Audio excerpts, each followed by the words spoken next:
वक्रतुण्डमहाकाय कोटि सूर्य समप्रभा निर्विघ्नं कुरु मे देव सर्वकार्येषु सर्वदा गणपा. ಆಸ್ತಿಕ ಬಂಧುಗಳೇ, ರಾಮಾಯಣ ದರ್ಶನ ಬಾಲಕಾಂಡದಲ್ಲಿದ್ದೇವೆ. ಇವತ್ತು ನಾವು 10ನೇ ಸಂಧಿಯ ಕಡೆಗೆ ಹೋಗುವ. ಹಿಂದಿನ ಸಂಚಿಕೆಯಲ್ಲಿ ನಾವು ವಿಶ್ವಾಮಿತ್ರರು ರಾಮಲಕ್ಷ್ಮಣರನ್ನು ಅಯೋಧ್ಯೆಯ ಅರಮನೆಯಿಂದ ಕರ್ಕೊಂಡು ಹೊರಟಿದ್ದಾರೆ. ಸರಯೂ ನದಿ ತೀರದಲ್ಲಿ ಅವರಿಗೆ ಶಸ್ತ್ರದ ಶಾಸ್ತ್ರ ಉಪದೇಶ ಮಾಡಿದ್ದಾರೆ. ನಾವು 12ನೆಯ ಸಂಚಿಕೆಯನ್ನು ಪ್ರವೇಶ ಮಾಡ್ತಾ ಇದ್ದೇವೆ. ಕಂದ ಕೇಳೈ ಮುನಿ ಬಳಿಕ ಬುಧದಿಂದ ಸರಯುವದಾಟಿ ದಶರಥನಂದನರು ಸಗಿತೈದಿದನು ಘನ ಘೋರ ಕಾನನವದ ಶೂಕ ಮಹೋಗ್ರ ಖಗ ಮೃಗದಿಂದ ಮಿಗೆ ಕಪ್ಪಗಿವ ಕತ್ತಲೆಯಿಂದ ಬೀರಿದು ಭಯವನ ರಘುರಾಜಪುತ್ರರಿಗೆ.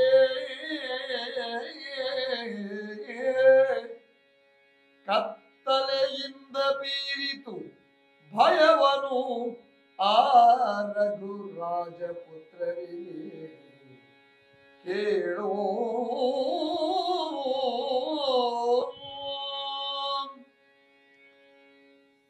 ಬಂಧುಗಳೇ, ವಿಶ್ವಾಮಿತ್ರರು ರಾಮಲಕ್ಷ್ಮಣನನ್ನು ಕರ್ಕೊಂಡು ಸಾಕ್ತಾರೆ ಸಿದ್ಧಾಶ್ರಮದ ಕಡೆಗೆ. ಅನೇಕ ಕುತೂಹಲಗಳನ್ನು ರಾಮ ಪ್ರಶ್ನಿಸ್ತಾನೆ. ಬಾಲ್ಯದಲ್ಲಿ ಹದಿಹರೆಯದಲ್ಲಿ ಮಕ್ಕಳಲ್ಲಿ ಕುತೂಹಲ ಜಾಗೃತ ಆಗಬೇಕು. ವಿಷಯ ಕುತೂಹಲಗಳು ಯಾವಾಗ ಮನುಷ್ಯನಿಗೆ ಪ್ರಶ್ನಿಸುವ ಗುಣ ಹುಟ್ಟಿಕೊಳ್ತದೆಯೋ ಆವಾಗ ವಿಷಯಾಸಕ್ತಿ ಸಂಗ್ರಹಿಸುವ ಮನೋಧರ್ಮ ಬೆಳೀತದೆ. ಯಾವುದೇ ಗುರುಕುಲದಲ್ಲಿ ಅಥವಾ ಪಾಠಶಾಲೆಗಳಲ್ಲಿ ಯಾವ ವಿದ್ಯಾರ್ಥಿ ಅಥವಾ ಶಿಷ್ಯ ಒಳ್ಳೆ ಪ್ರಶ್ನೆ ಕೇಳ್ತಾನೋ ಅವ ಬೆಳವಣಿಗೆಯಲ್ಲಿ ದಾರಿಯಲ್ಲಿದ್ದಾನೆ ಅಂತ ಅರ್ಥ. ನಿರಂತರವಾದ ಓದು, ಪ್ರಶ್ನಿಸುವ ಗುಣ, ವಿಷಯಾಸಕ್ತಿ, ತಿಳಿದುಕೊಳ್ಳುವಂತಹ ಹಂಬಲ, ಇದು ಒಬ್ಬನ ವ್ಯಕ್ತಿತ್ವದ ಬೆಳವಣಿಗೆಗೆ ಸಹಾಯ ಆಗ್ತದೆ, ಪೂರಕ ಆಗ್ತದೆ. ಈ ಸದ್ಗುಣಗಳು ರಾಮನಲ್ಲಿ ಬಾಲ್ಯದಲ್ಲೇ ಇತ್ತು. ಯಾವುದೇ ಒಂದು ವಿಷಯವನ್ನು ವಸ್ತುವನ್ನು ಕಂಡಾಗ ಕೆದಕುವುದು ಅಥವಾ ವಸ್ತುವನ್ನು ಹಾಳು ಮಾಡುವಂಥದ್ದಲ್ಲ, ಬದಲಾಗಿ ಆ ವಸ್ತುವ ಬಗ್ಗೆ ತಿಳ್ಕೊಳ್ಳುವಂಥದ್ದು. ಸರಯೂ ನದಿಯನ್ನು ದಾಟಿ ಭಯಂಕರವಾದಂತಹ ಕಾಡನ್ನು ಪ್ರವೇಶಿಸಿದ್ರಂತೆ. ಕುತೂಹಲ ಆಯ್ತಂತೆ ಈ ಮಕ್ಕಳಿಗೆ. ಮೃಗಗಳ ಗರ್ಜನೆ, ವಿಷ ಸರ್ಪಗಳ ಹರಿದಾಡುವಿಕೆ, ಕಾಡು ಮೃಗಗಳ ಓಡಾಡುವಿಕೆ ಇದೆಲ್ಲ ಅವರಿಗೆ ಕಂಡಿತು. ರಾಮ ಪ್ರಶ್ನಿಸಿದ, ಗುರುಗಳೇ, ಇದು ಯಾರ ಆಶ್ರಮ? ಇದು ಕಾಡು ಯಾವುದು? ಕತ್ತಲೆ ಉಂಟು, ದೇವತೆಗಳು ಅಸಾಧ್ಯ ಇಲ್ಲಿಗೆ ಪ್ರವೇಶಿಸಲಿಕ್ಕೆ, ಒಂದು ರೀತಿಯ ಮಹಾಭೀತಿಯ ವಾತಾವರಣ ಇದೆ, ಇದರ ಹೆಸರೇನು ಇತ್ಯಾದಿ ಕುತೂಹಲವನ್ನು ರಾಮ ಮುಂದಿಡ್ತಾನೆ.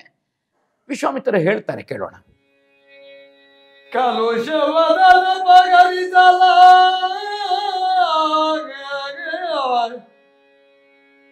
ಅಖಂಡಲನ ಬಳಿ ಗಜ ಬಂದು ಗಂಗಾ ಜಲದ ವಿಜೇಕವನು ಮಾಡಿದನ ಸುರೇಂದ್ರಂಗೆ. ಗಂಗಾ ಜಲದಲ್ಲಿ ಅಭಿಷೇಕವನು ಮಾಡಿದನ ಸುರೇಂದ್ರಂಗಿ. ಬಳಿಕಲ ಜಲವಿಳಿಯಲೀವನ ಕಲುಷ ಕಾನನವಾಯ್ತು. ಈವನ ಕಲುಷ ಕಾನನವಾಯ್ತು. ಭಾರಿಯ ಕಳರಿಗಾಶ್ರಯವಾಯ್ತು.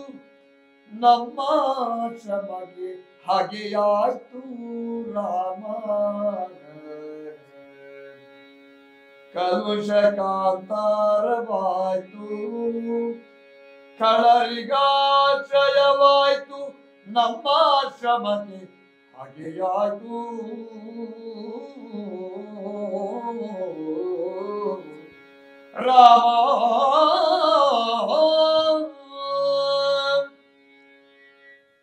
ವಿಶ್ವಾಮಿತ್ರರು ರಾಮನ ಕುತೂಹಲವನ್ನು ಉತ್ತರಿಸ್ತಾರೆ. ತ್ವಷ್ಟು ಪ್ರಜಾಪತಿ ಅಥವಾ ತ್ವಷ್ಟು ಬ್ರಹ್ಮ ಅವನಿಗೆ ಅಗ್ನಿಯಲ್ಲಿ ಪಡೆದಂತಹ ಮಗ ವೃತ್ರ, ಅವನನ್ನು ವೃತ್ರಾಸುರ ಅಂದರೆ ಪ್ರವೃತ್ತಿಯಿಂದ ಅಸುರ, ಹುಟ್ಟಿನಿಂದ ಬ್ರಾಹ್ಮಣ. ನಿಜವಾಗಿ ಇಂದ್ರನನ್ನು ಕೊಲ್ಲುವಂತಹ ಮಗನನ್ನು ಸಂಕಲ್ಪ ಮಾಡಿದ್ದು, ಆದರೆ ಹುಟ್ಟಿದ್ದು ಅಪಭ್ರಂಶದಿಂದ, ಇಂದ್ರನಿಂದ ಕೊಲ್ಲಲ್ಪಡುವ ಮಗ. ಒಂದು ಮಂತ್ರೋಚ್ಚಾರಣೆಯಲ್ಲಿ ಅಕ್ಷರ ಸ್ಖಲನವಾದರೆ, ಅಕ್ಷರ ಸ್ಖಾಲಿತ್ಯವಾದರೆ, ಬಿಂದೋ ವಿಸರ್ಗವೋ ಏನೇ ಇರಬಹುದು, ಅರ್ಥವೇ ವ್ಯತ್ಯಾಸ ಆಗ್ತದೆ. ಇಂದ್ರನನ್ನು ಕೊಲ್ಲುವಾಗಬೇಕಾದ್ದು, ಆದರೆ ಇಂದ್ರನಿಂದ ಕೊಲ್ಲಲ್ಪಡುವ. ನಮಗೆ ಕುಂಭಶ್ರವಣ ವರ ಕೇಳುವಲ್ಲಿಯೂ ಗೊತ್ತಾಗ್ತದೆ. ನಿರ್ದೇವತ್ವವನ್ನು ಕೇಳಬೇಕಾದ್ದು ನಿದ್ರೆಯತ್ವ ಆಯಿತು, ಅಲ್ಲಿಗವ ನಿದ್ರೆಗೆ ಹೋದ. ಇಂಥ ಅನೇಕ ಸಂಗತಿಗಳು ನಮ್ಗೆ ಗೊತ್ತಾಗ್ತದೆ. ವೃತ್ರ ದೇವ ವಿರೋಧಿಯಾದ. ಅಂತಹ ವೃತ್ರನ ವಧೆಗೆ ಇಂದ್ರ ದೊಡ್ಡ ಶಕ್ತಿಯನ್ನು ಸಂಪಾದನೆ ಮಾಡ್ತಾನೆ. ದದೀಚಿಗಳು ಅನುಗ್ರಹ ಮಾಡ್ತಾರೆ. ರಾಕ್ಷಸರ ವಧೆಗೆ ದದೀಚಿಗಳು ತನ್ನ ಬೆನ್ನ ಮೂಳೆಯನ್ನೇ ದಾನ ಮಾಡ್ತಾರೆ. ದದೀಚಿ ಮಹರ್ಷಿಗಳು ದೊಡ್ಡ ದಾನ ಪರಂಪರೆಯಲ್ಲಿ, ದಾನಿಗಳ ಸಾಲಿನಲ್ಲಿ ದದೀಚಿಗಳದ್ದು ದೊಡ್ಡ ಹೆಸರು. ದೇಹತ್ಯಾಗವನ್ನು ಮಾಡುವಂತಹದ್ದು. ಇಂದ್ರನ ವಜ್ರಾಯುಧ ದದೀಚಿಗಳ ಬೆನ್ನ ಮೂಳೆಯಿಂದ ಮಾಡಿದಂತಹದ್ದು. ಈ ವೃತ್ರ ಸಮುದ್ರದಲ್ಲಿ ನೊರೆಯೊಡನೆ ಸೇರಿಕೊಳ್ತಾನೆ. ಅಲ್ಲಿ ಅವನ ವಧೆ ಇರ್ತದೆ. ಇವನ ವಧೆಯಿಂದ ಸಹಜವಾಗಿ ಇಂದ್ರನಿಗೆ ಬ್ರಹ್ಮಹತ್ಯೆಯ ದೋಷ ಬರುತ್ತದೆ. ಹುಟ್ಟಿನಿಂದ ಪ್ರಜಾಪತಿಯ ಮಗನಾದಂತಹ ವೃತ್ರ ಬ್ರಾಹ್ಮಣ. ಬ್ರಹ್ಮಹತ್ಯೆಯ ದೋಷದಿಂದ ಇಂದ್ರ ಕಂಗಾಲಾದ. ಇಂದ್ರ ಅಂದರೆ ಕೇವಲ ಒಂದು ವ್ಯಕ್ತಿಯ ಹೆಸರಲ್ಲ, ಅದೊಂದು ಸ್ಥಾನದ ಹೆಸರು. ಎಲ್ಲ ಇಂದ್ರಿಯಗಳಿಗೆ ಅಧಿರಾಣಿ ಇಂದ್ರಾಣಿ. ಅಂತಹ ಇಂದ್ರಾಣಿಯನ್ನು ಆಳುತ್ತಿರುವ ಇಂದ್ರ. ಇಂದ್ರನಿಗೆ ಪಾಪ ಬಂತು ಅಂತಾದರೆ ಜಗತ್ತಿಗೆ ಪಾಪ ಬಂದ ಹಾಗೆ, ಜಗತ್ತಿಗೆ ಕೊಳೆಯಾದ ಹಾಗೆ, ಜಗತ್ತಿಗೆ ಕಲೆಯಾದ ಹಾಗೆ. ಅದನ್ನು ನಿವಾರಿಸಬೇಕಾದ್ದು ಮುಖ್ಯ. ಬ್ರಹ್ಮದೇವರ ಬಳಿಗೆ ಹೋದರಂತೆ ಬೃಹಸ್ಪತಿ ಇತ್ಯಾದಿಗಳು. ಅವರೇನು ಮಾಡಿದರು? ಪುಣ್ಯೋದಕದಿಂದ, ಗಂಗಾಜಲದಿಂದ ಇಂದ್ರನಿಗೆ ಅಭಿಷೇಕ ಮಾಡಿ ಅವನ ಪಾಪವನ್ನು ತೊಳಿಬೇಕಾದ್ದು ಮುಖ್ಯ ಅಂತ ಬ್ರಹ್ಮ ಮಾರ್ಗದರ್ಶನ ಮಾಡ್ತಾನೆ. ಒಂದು ವೇಳೆ ಈ ಬ್ರಹ್ಮಹತ್ಯೆಯ ದೋಷ ಏನಾಗ್ತದೆ ಮಾಡದೇ ಇದ್ರೆ, ಅದು ಒಂದು ದುಷ್ಟ ದೇವತೆಯಾಗ್ತದೆ. ನಮಗೆ ವಾಲ್ಮೀಕಿ ರಾಮಾಯಣದ ಉತ್ತರಕಾಂಡದಲ್ಲಿ ಅದನ್ನು ಅಶ್ವಮೇಧ, ರಾಮ ಅಶ್ವಮೇಧ ಮಾಡುವ ಸಂದರ್ಭದಲ್ಲಿ ಅಗಸ್ತ್ಯಾದಿಗಳು ಹೇಳ್ತಾರೆ. ಇಂದ್ರನಿಗೆ ಬ್ರಹ್ಮಹತ್ಯೆಯ ದೋಷ ಬಂತು. ಆ ಬ್ರಹ್ಮಹತ್ಯೆಯ ದೋಷ ಹೇಗಿರ್ತದೆ ಅಂತ ಕೇಳಿದರೆ, ಒಂದು ರೀತಿಯಿಂದ ಅದು ದುಷ್ಟ ದೇವತೆ, ಒಂದು ಹೆಮ್ಮಾರಿ ಇದ್ದಾಗೆ.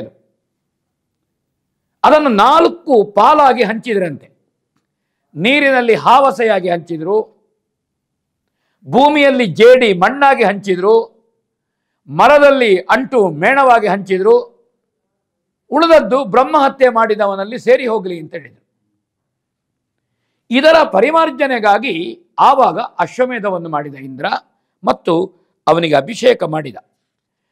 ಅವನ ಅಭಿಷೇಕ ಮಾಡುವ ಹೊತ್ತಿಗೆ ಅಂಟಿಕೊಂಡಿದ್ದಂತಹ ಪಾಪ ಕಲ್ಮಶ ರೂಪವಾಗಿ ಇಳಿದು ಹೋಗಿತ್ತು. ಹಾಗಾದ ಕಾರಣ ಇಲ್ಲಿಗೆ ಕಲುಷ ಕಾಂತಾರ, ಇಂದ್ರನ ಕಲುಷವನ್ನು ತೊಳೆದಂತಹ ಸ್ಥಳ ಇದು ಅಂತ ಈ ಕಾಡಿನ ವಿಶೇಷತೆಯನ್ನು ಹೇಳ್ತಾರೆ ವಿಶ್ವಾಮಿತ್ರರು. ಇಲ್ಲಿ ಮಾರೀಚ ಸುಬಾಹು ಎಂಬಂತಹ ಅಪೂರ್ವ ವಿಕ್ರಮಿಗಳು, ದುಷ್ಟರು ಇಲ್ಲಿದ್ದಾರೆ. ಆ ಕಾರಣದಿಂದ ಇಲ್ಲಿಯ ದಿಟ್ಟತನ, ಇಲ್ಲಿಯ ಧೈರ್ಯ, ಇದು ಯಾಕೆಂದರೆ ಯುದ್ಧಕ್ಕೆ ಮೀಸಲು, ಇಲ್ಲಿ ಧೈರ್ಯ ಪಡಬೇಕು ಎಂದು ಹೇಳಿ ರಾಕ್ಷಸ ಕುಲದವಳಾದಂತಹ ತಾಟಕಿಯ ಸಂಗತಿಗೆ ನಾವು ಹೋಗೋಣ. ರಾಮನಲ್ಲಿ ಮುಂದಿನ ಯುದ್ಧಕ್ಕೆ ಅವನ ಮನಸ್ಸನ್ನು ಹದಗೊಳಿಸ್ತಾರೆ ವಿಶ್ವಾಮಿತ್ರರು, ಮುದಗೊಳಿಸ್ತಾರೆ ವಿಶ್ವಾಮಿತ್ರರು. ಸುಳಿಯುವುದ ಕಾಂತಾರ ಮಧ್ಯಸ್ಥಳದೊಳಗೆ ನರಗಂಧ ನಾಸಾವಲಯದಲ್ಲಿ ನೈಷಾಚ ಕುಲದಾಟವಿಕಿ ತಾಟಕಿಯ ಸುಳಿಯುವವರು ನರರೆನ್ನ ಪುಣ್ಯದ ಫಲವಲ ಭಜ ಭಾಪು ಭಾಪೆರುತ ಮೈಯೊಲಹಿನಲ್ಲಿ ಮನ ಉಪ್ಪಿ ನಿಂದಿದಳದಿಕ ಹರುಷದಲ್ಲಿ ತಾಟಕಿಯೋ ಓ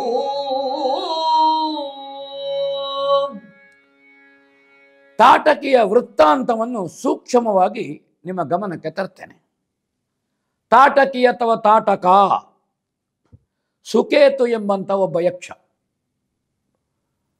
ಮಕ್ಕಳಿಲ್ಲದೆ ಇದ್ದಾಗ ಬ್ರಹ್ಮದೇವರ ಅನುಗ್ರಹದಿಂದ ಹೆಣ್ಣು ಮಗಳನ್ನು ಪಡೆದ. ಅವಳಿಗೆ ಹೆಸರು ತಾಟಕಿ ಅಥವಾ ತಾಟಕ. ಅವಳು ಅಬಲೆ. ಹೇಗೆ ತನ್ನನ್ನು ತಾನು ರಕ್ಷಿಸಿಕೊಳ್ಳಬೇಕು, ಬದುಕಬೇಕು, ಅದೇ ಬ್ರಹ್ಮದೇವರನ್ನು ಪ್ರಾರ್ಥನೆ ಮಾಡಿದರಂತೆ ಸುಕೇತು ಎಂಬಂತಹ ಯಕ್ಷ. ಬ್ರಹ್ಮದೇವರು ಆ ಹೆಣ್ಣು ಮಗಳಿಗೆ 1000 ಆನೆಯ ಬಲವನ್ನು ಅನುಗ್ರಹ ಮಾಡ್ತಾರೆ ತನ್ನನ್ನು ತಾನು ರಕ್ಷಿಸಿಕೊಳ್ಳುವುದಕ್ಕೆ.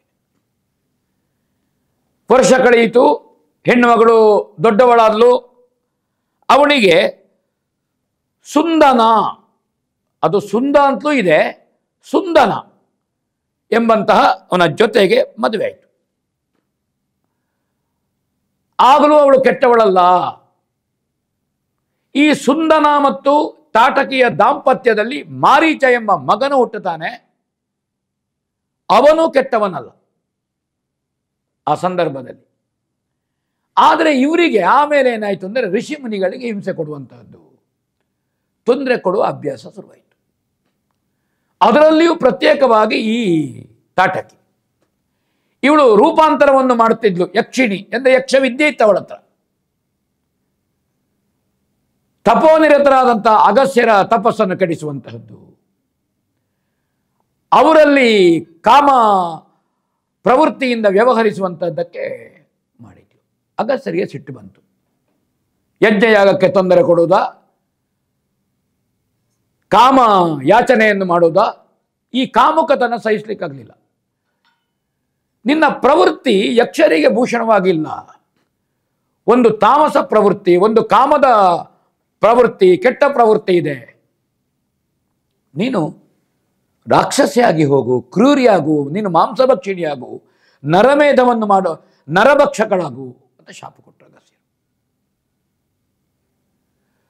ಅಗಸ್ಯರ ಶಾಪದಿಂದ ತತ್ತರಿಸಿ ಹೋದ್ಲು ಈ ಗಂಡ ಸುಂದ. ಅವನು ಸಾಯ್ತಾನೆ.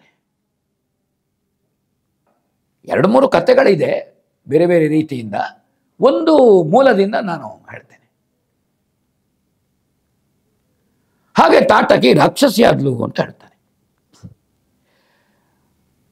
ಈ ಸುಂದನ ಸಾಯುವ ಮೊದಲು ಮತ್ತೊಬ್ಬ ಮಗನೂ ಆಗಿದ್ಲು. ಅವಳು ರಾಕ್ಷಸಿಯಾದ ಮೇಲೆ ಅವನಿಗೆ ಸುಬಾಹು ಅಂತ ಹೆಸರು. ಮಾರೀಚ ಮತ್ತು ಸುಬಾಹು 2 ಜನ. ಮಾರೀಚ ಅವಳಿಗೆ ಶಾಪ ಸಿಗುವ ಮೊದಲು ಹುಟ್ಟಿದವ ಅಂತ ಹೇಳ್ತಾರೆ. ತಾಯಿಯ ಪ್ರವೃತ್ತಿಯಂತೆ ಮಾರೀಚನು ಆಮೇಲೆ ರಾಕ್ಷಸ ಪ್ರವೃತ್ತನಾಗುತ್ತಾನೆ. ಸುಬಾಹು ಆಮೇಲೆ ಹುಟ್ಟಿದವ ಅಂತ ನಮಗೆ ಒಂದು ಆಧಾರ ಹೇಳ್ತದೆ. ಹಾಗೆ ಅವಳು ಈ ತಾಟಕಾವನ ಇಲ್ಲಿ ಇವಳು ವಾಸಿಸ್ತಾ ಇರ್ತಾಳೆ, ಹಿಂಸೆ ಕೊಟ್ಟುಕೊಂಡು ಮನುಷ್ಯರಿಗೆ. ಅಲ್ಲಿ ಬರುವ ಋಷಿಮುನಿಗಳನ್ನು, ಮನುಷ್ಯರನ್ನು, ಪ್ರಾಣಿಗಳನ್ನು ತಿಲ್ಲುವುದು ಇತ್ಯಾದಿ ಇತ್ಯಾದಿ. ಧೂರ್ತ ರಾಕ್ಷಸಿ. ಮನುಷ್ಯರ ವಾಸನೆ ಬಡೀತಂತೆ ಅವಳಿಗೆ, ಮೂಗಿಗೆ. ಇವತ್ತು ಒಳ್ಳೆ ಆಹಾರ ಸಿಕ್ಕಿತು ತನಗೆ. ಹೀಗೆ ಅವಳು ಬೊಬ್ಬೆ ಹಾಕುತ್ತಾ ಹೊರಟ್ಲು. ಈ ರಾಕ್ಷಸಿಯ ಸಮೂಹ, ಅವರ ಜೊತೆಗೆ ದೊಡ್ಡ ಅನುಸರಿಸುವ ರಾಕ್ಷಸರ ಗುಂಪಿತ್ತು. ಇವರೆಲ್ಲ ಒಟ್ಟಿಗೆ ಬಂದರು. ಯಮನ ತಾಯಿಯೋ, ಲಯದ ಭೈರವನ ಸಹೋದರಿಯೋ, ಪ್ರಳಯ ಕಾಲದ ಶಿವನ ಗೆಳತಿಯೋ, ಸಖಿಯೋ, ಅಥವಾ ಮೃತ್ಯುದೇವತೆಯ ಸವತಿಯೋ, ಹೀಗೆ ಹಾಗೆ ಅವಳ ಬಗೆಗೆ ಅಲ್ಲಿ ಕವಿ ವರ್ಣಿಸಿದ್ದಾನೆ. ಕೇಳೋಣ. ಅರೆ ಬರವು ತಾಟಕಿಯ ನೋಡು, ನೋಡೈ ಕದನ ಕಕ್ಕಜ ರಾಮ. ತಾಟಕಿಯ ನೋಡು, ರಣದಭ್ಯುದಯ ಲೀಲಾರಂಭವಿದು ಭೂಭಾರ ಭಂಜನೆಗೆ. ಹೆದರದಿರು ಹೆದರದಿರು ಚಿತ್ತದಲ್ಲಿ ಬಾಣವ ಹೆದೆಗೊಳಿಸು. ರಕ್ಕಸಿಯ ಜೀವವನ್ನೊದೆದು ಹಾಕೆಂದೆನನು ನಗು ತಿಂತಿಂದನ ರಾಮ. ಬಾಣವ ಗೆದೆಗೊಳಿಸು. ವಿಶ್ವಾಮಿತ್ರರ ಪ್ರೇರಣೆಯ ಮಾತುಗಳನ್ನು ಕವಿ ಹೇಳಿದ ಗಮನಿಸಿ ನೀವು. ಕದನ ಕರ್ಕಶ ರಾಮ ನೋಡಿ, ಒಬ್ಬನನ್ನು ಪರಾಕ್ರಮಕ್ಕೆ ಸಿದ್ಧಪಡಿಸುವ ಹೊತ್ತಿಗೆ ಯಾವ ರೀತಿಯ ಪ್ರೇರಣೆ ಎನ್ನುವಂಥದ್ದು. ಕಾಳಗದ ಯಮನಾದ ರಾಮನೇ. ರಾಮ ಇನ್ನೂ ಯುದ್ಧ ಮಾಡಲಿಲ್ಲ, ಯುದ್ಧ ತೊಡಗಬೇಕಷ್ಟೇ. ಇದು ವಿಶ್ವಾಮಿತ್ರರು ರಾಮರಾಜ್ಯದ ರೂವಾರಿಗಳಂತಾರೆ. ನೋಡು,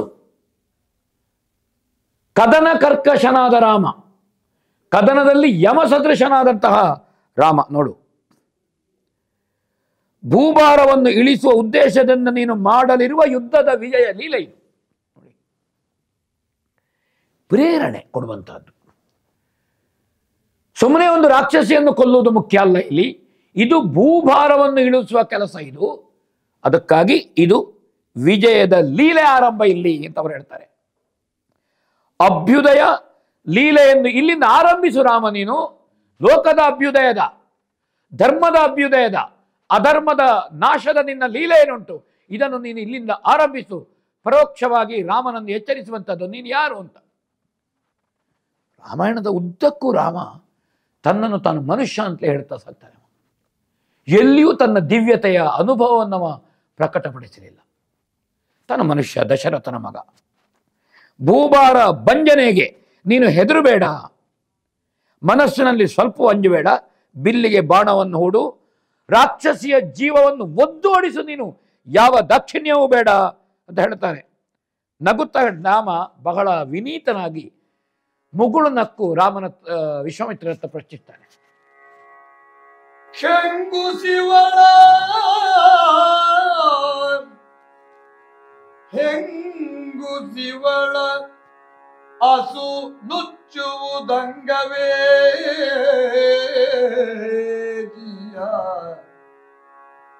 ಕ್ಷತ್ರಿಯರಿಗೆಮ್ಮ ಪತಂಗ ಕುಲದರಸುಗಳು ನಗದಿಗರೇ. ಸುರೇಂದ್ರನಲ್ಲಿ ಭಂಗಪಡಿಸಿಯೇ ಸುರೇಂದ್ರನಲ್ಲಿ ಭಂಗಪಡಿಸಿಯೇ ಬಿಡುವುದೇ. ಭಟರಂಗ ಬೆಸಸದಿರಿ ನಿತನೆನೆ ಮುನಿ ಪುಂಗವನು ನಸು ನಗುತಲ ರಘುನಾಥ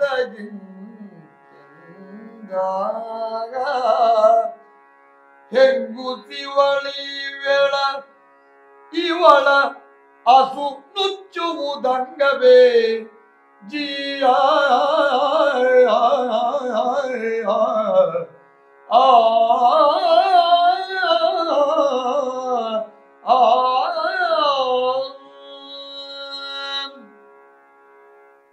ಹಸನ್ಮುಖನಾದಂತಹ ರಾಮ ನಗುತ್ತ ವಿನೀತನಾಗಿ ವಿಶ್ವಾಮಿತ್ರರ ಹತ್ರ ತನ್ನ ಜಿಜ್ಞಾಸೆಯನ್ನು ಮುಂದಿಡ್ತಾನೆ, ತನ್ನ ನೋವನ್ನು ಮುಂದಿಡ್ತಾನೆ. 12 ವರ್ಷದ ಪ್ರೌಢ ಮಗು ಹಾಗೆ ಹೇಳುವ. ಯಾಕಂದ್ರೆ ವಸಿಷ್ಠರ ಉಪದೇಶ, ಅವರ ನೀಡಿದಂತಹ ಶಾಸ್ತ್ರಜ್ಞಾನ, ಬದುಕಿನ ಸಂದೇಶ ಇದು ರಾಮನಲ್ಲಿತ್ತು. ಅವ ಹೇಳ್ತಾರೆ, ಇವಳು ಹೆಂಗುಸಲ್ವ ಗುರುಗಳೇ, ಯಾವ ಶಾಸ್ತ್ರ ಇರಬಹುದು, ಯಾವ ಶ್ರುತಿ ಇರಬಹುದು, ಯಾವ ನೀತಿ ಇರಬಹುದು,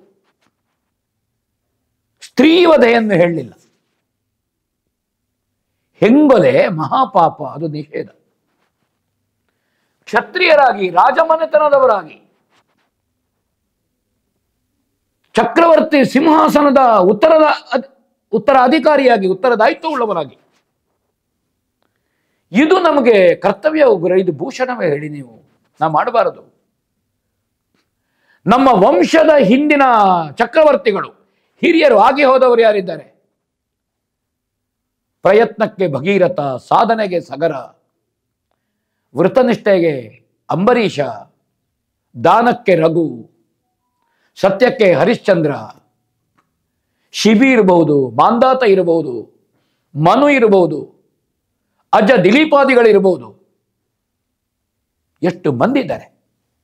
ಇಕ್ಷಾಕು ಅವನ ಕಾಲದಲ್ಲೇ ಇಡೀ ಭೂಮಿಯ ಆಧಿಪತ್ಯ, ಚಕ್ರವರ್ತಿತ್ವ, ಅಧಿಕಾರ ಇಕ್ಷಾಕುವಿನ ಕಾಲದಿಂದ ಬಂತು.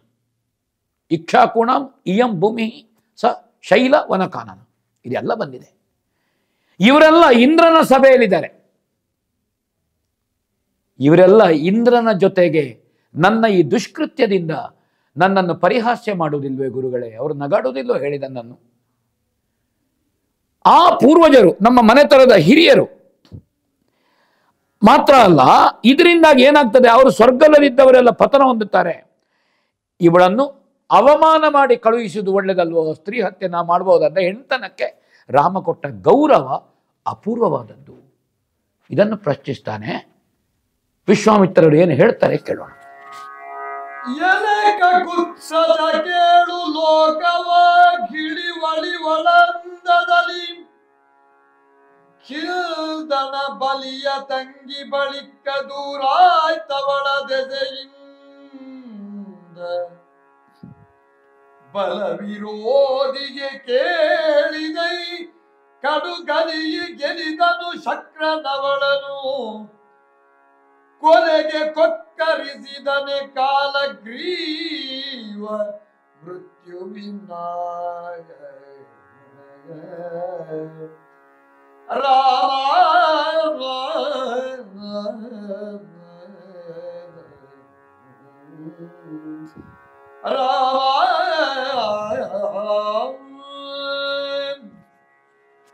ಕಕುತ್ಸ ವಂಶೀಯ ರಾಮ, ಒಬ್ಬ ಪುರಂಜಯ ಅಂತ ರಾಜ ಇದ್ದ.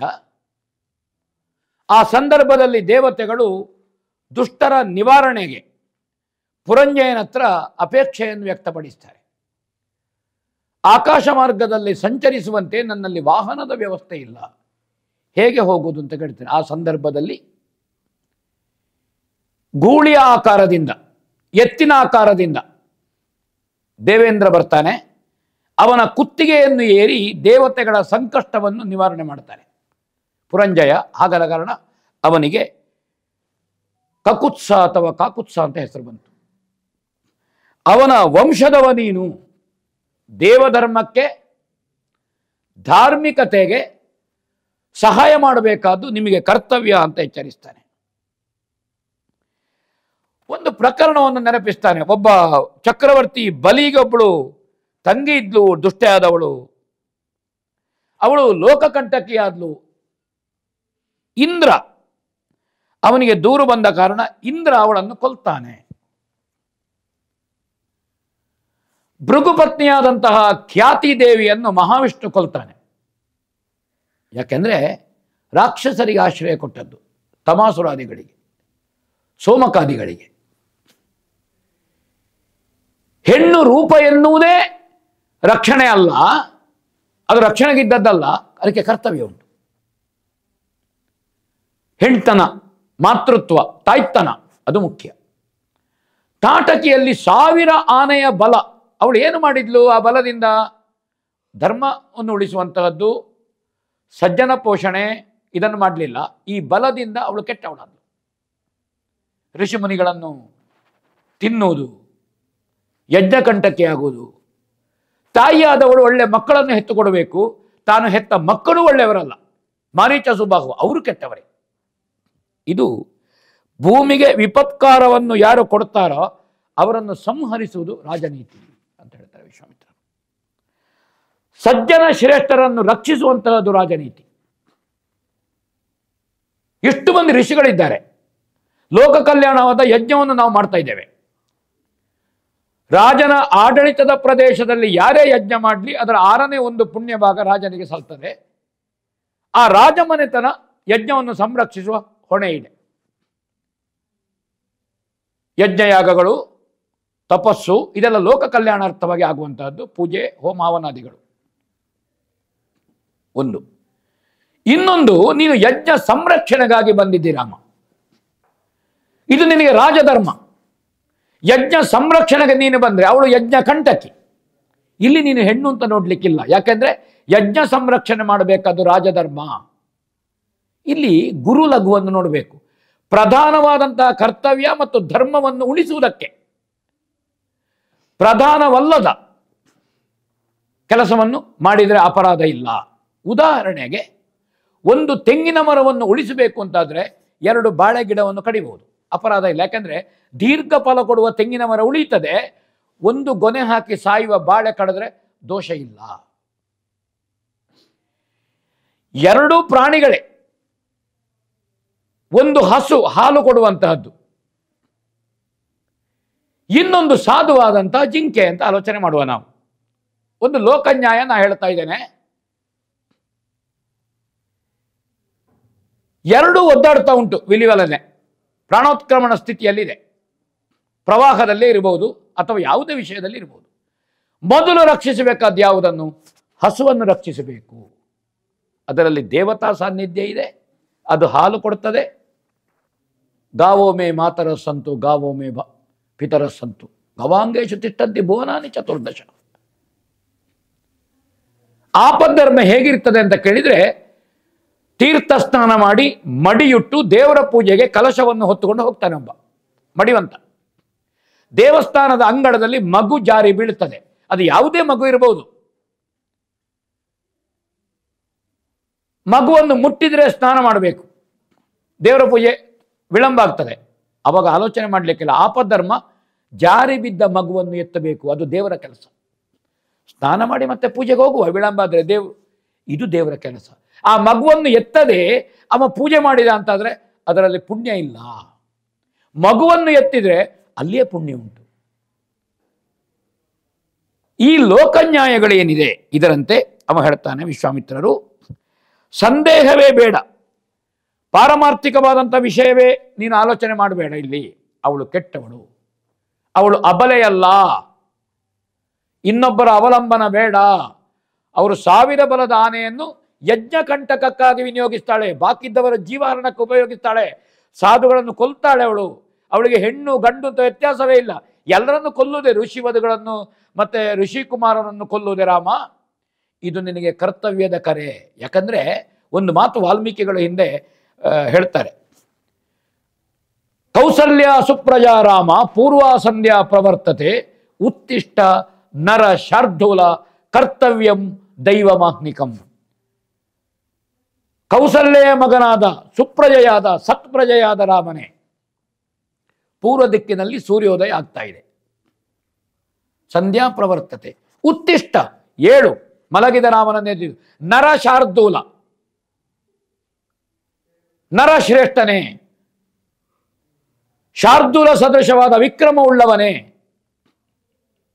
ಕರ್ತವ್ಯವೇ ದೇವರು ಅಂತ ನೀನು ತಿಳಿ ಅಂತ ವಿಶ್ವಾಮಿತ್ರರು ರಾಮಲಕ್ಷ್ಮಣನನ್ನು ಎಬ್ಬಿಸ್ತಾರೆ ಅಂತ ವಾಲ್ಮೀಕಿ ಹೇಳ್ತಾನೆ. ಹಾಗೆ ಕರ್ತವ್ಯವನ್ನು ಎಚ್ಚರಿಸ್ತಾನೆ. ಅದಕ್ಕಾಗಿ ನೀನು ಬಾಣವನ್ನು ಹೊಡಿಬೇಕು, ಅವಳನ್ನು ಕೊಲ್ಲುವುದೇ ಧರ್ಮ. ಇದು ಗುರು ನಿರೂಪ, ಇದು ನಿನಗೆ ರಾಜಧರ್ಮ ಇದು.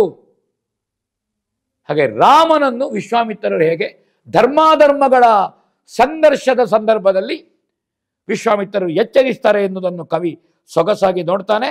ಏನ್ ಮಾಡ್ತಾನೆ ರಾಮ ಕೇಳೋಣ. ಆವ ಬಲು ಬಿಲು ಜಾಣ ತರದ ಮಹಾವಿಚಿತ್ರ ಪ್ರೌಢಿಯೋದಿಟ ದೇವನಲ್ಲ ಮೇಲೆ ದೈತ್ಯಾಂತ ಕನಲಾರಣಕ್ಕೆ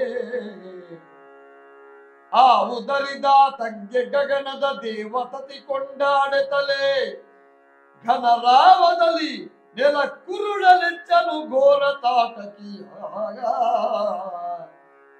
ನೆಲ ಕುರುಳಲೆಚ್ಚನು ಘೋರ ತಾಟಕಿಯ.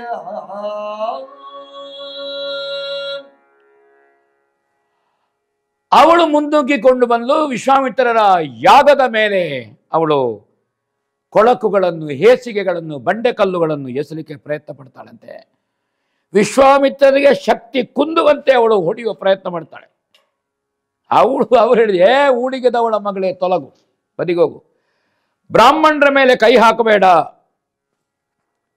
ಜಾಗೃತನಾದಂತಹ ಶ್ರೀರಾಮಚಂದ್ರಮ ಅಮೋಘವಾದಂತಹ ಬಾಣದಿಂದ ಅವಳ ಕೈಯನ್ನು ಕತ್ತರಿಸ್ತಾನೆ.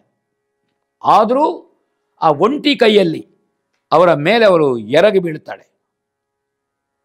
ಲಕ್ಷ್ಮಣನು ಸೆಟೆದು ನಿಲ್ತಾನೆ. ಆ ಸಂದರ್ಭದಲ್ಲಿ ಬಾಣಗಳನ್ನು ಹೊಡ್ತಾನೆ. ಆ ಸಂದರ್ಭದಲ್ಲಿ ರಾಮ ಲಕ್ಷ್ಮಣರು ತಾಟಕಿಯನ್ನು ಹೊಡೆದರಂತೆ ಎತ್ತಿದ ಶೂಲ ನರಕ ಪಾಲವನ್ನು ಹಿಡಿದ ಶಿವನ ಕೈಯಲ್ಲಿದ್ದಂತೆ ಆಕಾಶದಲ್ಲಿ ಕಾಣಿಸಿದಂತೆ ಅವಳದ್ದು.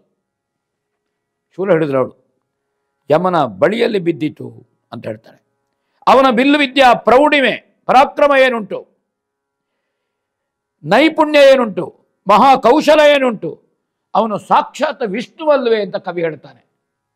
ಶಾರ್ಜ್ಞಪಾಣಿಯಾದಂತಹ ವಿಷ್ಣು ಹೇಗೆಯೋ ಹಾಗೆಯೇ ಕಂಗೊಳಿಸಿದಂತೆ ಶ್ರೀರಾಮಚಂದ್ರಮ ಹಗಲಗಳ ಅಮೋಘವಾದಂತಹ ಬಾಣದಿಂದ ತಾಟಕಿಯ ತಲೆ ತುಂಡರಿಸಲ್ಪಟ್ಟಿತು. ಭಾರೀ ಶಬ್ದದೊಂದಿಗೆ ನೆಲಕ್ಕೆ ಬಿದ್ದಿತು. ರಕ್ತ ಚಿಮ್ಮಿತು.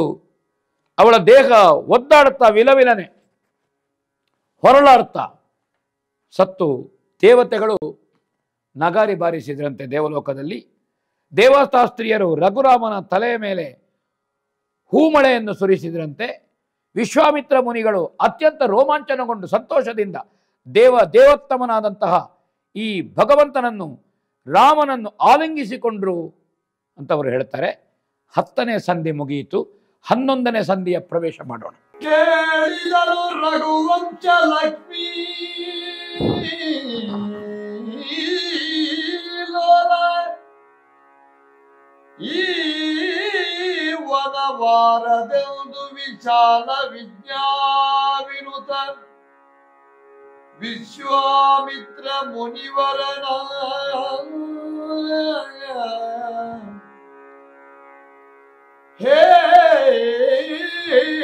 ಹೇಳಿದನು.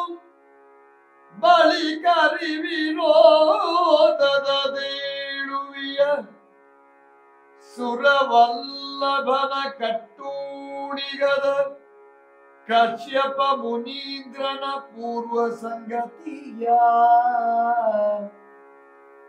ಕಶ್ಯಪ ಮುನೀಂದ್ರನ ಪೂರ್ವ ಸಂಗತಿಯ ಪೀಡಿದನು.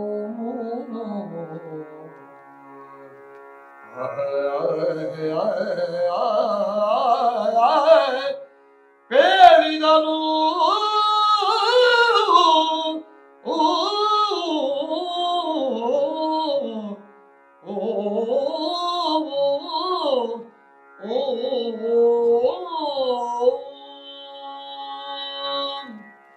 ತಾಟಕಿಯ ವಧೆ ಆಯಿತು. ಕಲುಷಕಾಂತಾರದಿಂದ ಮತ್ತು ಮುಂದೆ ನಡೆದರು. ಪ್ರತಿಯೊಂದು ಪ್ರದೇಶ, ಬೆಟ್ಟ ಗುಡ್ಡ, ಹರಿಯುವಂತಹ ನದಿ ನದಗಳು ಇದನ್ನೆಲ್ಲ ಪ್ರಶ್ನಿಸ್ತಾ ವಿಷಯ ಕುತೂಹಲಿಯಾದಂತಹ ರಾಮಲಕ್ಷ್ಮಣರುಗಳು ವಿಶ್ವಾಮಿತ್ರರಿತ್ತ ತಮ್ಮ ಸಂದೇಹಗಳನ್ನು ಪರಿಹರಿಸಿಕೊಳ್ತಾ ಮುಂದೆ ಸಾಗ್ತಾರೆ. ಒಂದೊಂದು ಪ್ರದೇಶಕ್ಕೂ ದಿವ್ಯವಾದ ಭವ್ಯವಾದ ಹಿನ್ನೆಲೆಯನ್ನು ಹೇಳ್ತಾರೆ ವಿಶ್ವಾಮಿತ್ರರು. ಒಂದು ದೊಡ್ಡ ಬಂಡೆ ಇರಬಹುದು, ವಿಶಾಲವಾದಂಥ ಆಲದ ಮರ ಇರಬಹುದು, ಅಥವಾ ಹರಿಯುವಂತಹ ಹೊಳೆ ಇರಬಹುದು. ನಮ್ಮ ಈ ಭರತ ಖಂಡದಲ್ಲಿ, ಭಾರತ ಭೂಮಿಯಲ್ಲಿ, ಈ ಸನಾತನ ನೆಲದಲ್ಲಿ ಬಹಳ ಮುಖ್ಯ. ಇಲ್ಲಿ ಪ್ರತಿಯೊಂದು ಪ್ರದೇಶಕ್ಕೆ ಒಂದೊಂದು ಆಧ್ಯಾತ್ಮಿಕವಾದ ಅಥವಾ ದೈವಿಕವಾದ ವಿಶೇಷ ಹಿನ್ನೆಲೆ ಇದೆ. ಅದು ಯೋಗದಿಂದ ಇರಬಹುದು, ತ್ಯಾಗದಿಂದ ಇರಬಹುದು, ಭೋಗದಿಂದ ಇರಬಹುದು, ಅದು ವೈರಾಗ್ಯದಿಂದ ಇರಬಹುದು, ಅದು ತಪಸ್ಸಿನಿಂದ ಇರಬಹುದು, ಕಾಳಗದಿಂದ ಇರಬಹುದು, ಕಲ್ಯಾಣದಿಂದ ಇರಬಹುದು. ಜಗತ್ತಿನಲ್ಲಿ ನಮ್ಮ ದೇಶದಲ್ಲಿ ಈ ಭಾರತ ಭೂಮಿಯಲ್ಲಿ ಇರುವಷ್ಟು ಇತಿಹಾಸ, ಪರಂಪರೆ, ಶ್ರದ್ಧೆ ಜಗತ್ತಿನ ಇನ್ನು ಯಾವ ದೇಶದಲ್ಲೂ ಇಲ್ಲ. ಯಾವಾಗ ಜಗತ್ತು ಹುಟ್ಟಿಕೊಂಡಿದೆ ಅಲ್ಲಿಂದ ವೇದಗಳು ಹುಟ್ಟಿಕೊಂಡಿದ್ದಾವೆ. ನಮಗೆ ಒಂದೊಂದು ಸಂಗತಿಗಳು, ಒಂದೊಂದು ಅಕ್ಷರಗಳು, ಒಂದೊಂದು ಶಬ್ದಗಳು, ಒಂದೊಂದು ವಾಕ್ಯಗಳು, ಇದು ಮಂತ್ರ. ತಮ್ಮ ಅನುಭವಗಳನ್ನು ಹೆಚ್ಚಿಸ್ತಾ ಮುಂದೆ ಸಾಗ್ತಾರೆ ಅವರು. ಪವಿತ್ರ ಆಶ್ರಮವನ್ನು ಪ್ರವೇಶಿಸಿದರಂತೆ ವೇದವನ್ನು ಉಚ್ಚರಿಸುವ ಕೋಗಿಲೆಗಳಿದ್ದವೆ ಅಂತೇಳಿ. ನೋಡಿ, ಸ್ವಭಾವತಃ ಕೋಗಿಲೆ ಗಾನವನ್ನು ಮಾಡುವಂತಹದ್ದು. ಆದರೆ ವೇದ ಸದೃಶವಾಗಿ ವೇದವನ್ನೇ ಹಾಡುವ ಕೋಗಿಗಳು ಅಂದರೆ ಸಂಸ್ಕಾರ ಹೇಗಿತ್ತು ಒಂದು ನೆಲದಲ್ಲಿ. ಒಂದೇ ತಾಯಿಯ ಹೊಟ್ಟೆಯಿಂದ ಹುಟ್ಟಿದ ಎರಡು ತತ್ತಿಗಳು, ಗಿಳಿಯ ಮರಿಗಳು, ತಾಯಿ ಹಕ್ಕಿ ಒಂದೇ. ಒಂದು ಗಿಳಿಯನ್ನು ಕಟುಕ ಕೊಂಡೋಗಿ ಸಾಕ್ತಾನೆ, ಇನ್ನೊಂದು ಗಿಳಿಯನ್ನು ಒಬ್ಬ ತಪಸ್ವಿ ಜ್ಞಾನಿ ಸಾಕ್ತಾನೆ. ಕಟುಕನ ಮನೆಯಲ್ಲಿ ಬೆಳೆದ ಗಿಳಿ ಕೊಲ್ಲು ಕಡಿ ಹೇಳ್ತದೆ, ಒಬ್ಬ ತಪಸ್ವಿಯ ಮನೆಯಲ್ಲಿ ಮಂತ್ರವಿಧನ ವೇದ ಮಂತ್ರವನ್ನು ಹೇಳುವನ ಮನೆಯಲ್ಲಿ ಅದು ಸ್ವಾಗತಂ ಆಗತ ಹಾಗೆ ಹೇಳ್ತದೆ. ಅದು ಅಂದರೆ ಸಂಸ್ಕಾರ, ಅದು ಅನ್ನದಲ್ಲಿ, ಕುಡಿಯುವ ಪಾನೀಯದಲ್ಲಿ, ನಿತ್ಯ ವ್ಯವಹರಿಸುವ ಮಾತಿನಲ್ಲಿ, ಒಡನಾಡಿಯಿಂದ ನಾವು ಧರಿಸುವ ದಿರಿಸಿನಲ್ಲಿ, ಉಡುಪಿನಲ್ಲಿ ಸಂಸ್ಕಾರ ಇದೆ. ಅದಕ್ಕೆ ಬೇಕಾಗಿ ಮಧುರವಾದ ಹಿತವಾದ ಸಾತ್ವಿಕ ಪಾನೀಯ, ಸಾತ್ವಿಕ ಆಹಾರ, ಸ್ವಚ್ಛವಾದ ಧವಳ ಬಟ್ಟೆ ಉಡುಪನ್ನು ಧರಿಸಬೇಕು. ಆಭರಣಗಳು ಅದು ಸಾತ್ವಿಕವಾಗಿರಬೇಕು. ವ್ಯಂಜನಗಳು ಇದು ನಮಗೆ ಇರುವಂತಹದ್ದು. ನಮ್ಮ ಮಾತು ಮನೆಯಲ್ಲಿರಬಹುದು, ಹೊರಗಡೆ ಅದು ಸಾತ್ವಿಕವಾದ ಮಾತಿರಬೇಕು. ಹಾಗೆ ಗಿಳಿಗಳಿದ್ದವಂತೆ. ಅದೇ ರೀತಿ ಪುರಾಣಾದಿಗಳ ಅರ್ಥ ವಿವರಣೆ ಮಾಡುತ್ತಿರುವ ಗಿಳಿಗಳು. ಕಿನ್ನರರು ತಪಸ್ಸು ಮಾಡುತ್ತಾ ಇದ್ರು. ಮರಗಳು ಆ ರೀತಿ ಇತ್ತು, ಎಲ್ಲ ಹಣ್ಣುಗಳಿಂದ, ಹೂಗಳಿಂದ, ಕಾಯಿಗಳಿಂದ ತುಂಬಿ ತುಳುಕುತ್ತಾ ಇತ್ತು. ರಾಮಚಂದ್ರ ಪ್ರಶ್ನೆ ಮಾಡ್ತಾರೆ, ಗುರುಗಳೇ ಇದು ವನ ಯಾವುದು? ರಘುವಂಶ ಲಕ್ಷ್ಮೀ ಪ್ರಿಯನಾದ ರಾಮನಿಗೆ ಸರ್ವಜ್ಞನಾದಂತಹ ವಿಶ್ವಾಮಿತ್ರರಲ್ಲಿ ಅಥವಾ ಸರ್ವಜ್ಞನಾದಂತಹ ಲಕ್ಷ್ಮೀಪತಿ ರಾಮ ಅಂತ ಕವಿ ಹೇಳ್ತಾನೆ. ಪ್ರಶ್ನಿಸಿದ. ಶತ್ರು ನಾಶ ಯಾಗದಲ್ಲಿ ಊಳಿಗವನ್ನು ಇಂದ್ರನಿಂದ ಪಡೆಯುತ್ತಿದ್ದ ಕಶ್ಯಪ ಮುನಿಯ ಪೂರ್ವಚರಿತ್ರೆಯನ್ನು ರಾಮನಿಗೆ ಲಕ್ಷ್ಮಣನಿಗೆ ವಿಶ್ವಾಮಿತ್ರರು ವಿವರಿಸ್ತಾರೆ, ಕೇಳೋಣ. ರಾಮ ಕೇಳಿದರಿಲ್ದಲೋ ಅದಿತಿ ಮಾಮಿನಿಗೆ ಜನಿಸಿದನು ಹರಿಗೆ ವರವಾಮನಾಕೃತಿಗಿಲ್ದ ದೈತ್ಯ ಬಲೀಂದ್ರ ಅದ್ವರದ ಹೋಮವನ್ನು ಕಿಡಿಸಿದನು.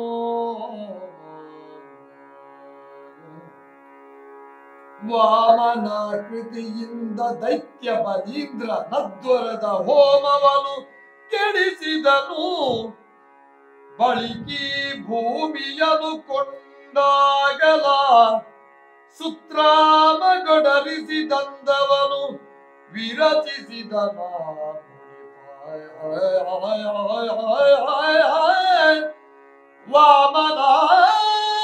ವಾಮನಾವತಾರದಿಂದ ಬಲಿಯ ಅಧ್ವರದ ಹೋಮವನ್ನು ಕೆಡಿಸಿದನು. ಅಯ್ಯ,